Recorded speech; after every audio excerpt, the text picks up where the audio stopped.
ರೇವಣ್ಣ ಅವ್ರ ವಿಷಯದಲ್ಲಿ ನಾನು ಹೇಳೋದಾದ್ರೆ ಕೆಲಸ ಮಾಡ್ತಾನೆ, ದೇವಸ್ಥಾನ ಅದು ಎಷ್ಟು ಕಟ್ಟವನೋ, ಇಡೀ ಹೊಳೆಸಿಪುರ ಹಾಸನ ಜಿಲ್ಲೆ ಒಳಗೆ ದೇವರ ಮೇಲೆ ನಂಬಿಕೆ. ಬೆಳಗ್ಗೆ ಇದ್ರೆ ಆ ಕಾಲಿಗೆ ಚಪ್ಪಲಿನೂ ಹಾಕಲ್ಲ. ದೇವಸ್ಥಾನಕ್ಕೆ ಹೋಗಿ ದೇವ್ರ ಪ್ರಸಾದ ತಗೊಳ್ಳೋವರಿಗೆ ಕಾಲಿಗೆ ಚಪ್ಪಲಿನೂ ಹಾಕಲಿ, ವಿಧಾನಸೌಧಕ್ಕೂ ಕಾಲಿಗೆ ಚಪ್ಪಲಿ ಹಾಕದೆ ಬರ್ತಾನೆ. ನೋಡಿದ್ದೀನಿ ಅವನ ಕಥೆನ. ಅಷ್ಟು ದೇವ್ರ ಮೇಲೆ ಭಕ್ತಿ ಇಟ್ಟಿದ್ದಾನೆ. ಒಂದೇ ಒಂದು ದೇವರವನಿಗೆ ಕೊಟ್ಟಿದ್ದು ನಡವಳಿಕೆಯಲ್ಲಿ ಸ್ವಲ್ಪ ಕೋಪ ಕೊಟ್ಟುಬಿಟ್ಟ.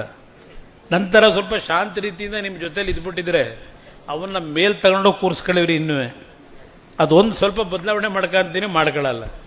ಹುಟ್ಟು ಕೂಡ ನಾವು ಏನು ಮಾಡೋದು, ಎಲ್ಲರಿಗೂ ಸ್ವಲ್ಪ ರೇಗಾದು ಸ್ವಲ್ಪ ಕೆಲವರಿಗೆ ಬೇಜಾರಾಗ್ಬೋದು. ಆದರೆ ಅವನ ಹೃದಯದಲ್ಲಿ ಶುದ್ಧವಾಗಿರ್ತಾನೆ, ನನ್ನ ಅಭಿಪ್ರಾಯದಲ್ಲಿ. ಅದರಿಂದ ದಯವಿಟ್ಟು ಬೆಳೆಸಿದಿರಿ. ನಾನು ಒಂದು ಮಾತು ಹೇಳ್ತೀನಿ, ಇವತ್ತು ಈ ರಾಜ್ಯಕ್ಕೆ ಹಲವಾರು ರೀತಿಯಲ್ಲಿ ದೇವೇಗೌಡರ ಕನಸೇನಿತ್ತು ತರ್ತಕ್ಕಂಥದ್ದು ಭಾಳ ದೂರ ಇಲ್ಲ. ನಿಮ್ಗೆ ಈ ಜಿಲ್ಲೆಯ ಗೌರವವನ್ನು ಉಳಿಸ್ಕೊಡ್ತೀವಿ. ನಮ್ಮ ಮೇಲೆ ವಿಶ್ವಾಸ ಇಡಿ. ಆ ಭಗವಂತ ನಿಮ್ಗೆ ಒಳ್ಳೇದು ಮಾಡಲಿ. ಕೊನೆಗೊಂದು ಹೇಳೋದು, ನಾನು ಏನು ಹೇಳದ್ನಲ್ಲ, ದಯವಿಟ್ಟು ನನ್ನ ತಾಯಂದರು, ನನ್ನ ಹಿರಿಯರು, ನಮ್ಮ ಯುವಕರಿಗೆ ಕುಟುಂಬದಲ್ಲಿ ನೆಮ್ಮದಿಯಿಂದ ಬದುಕಿ.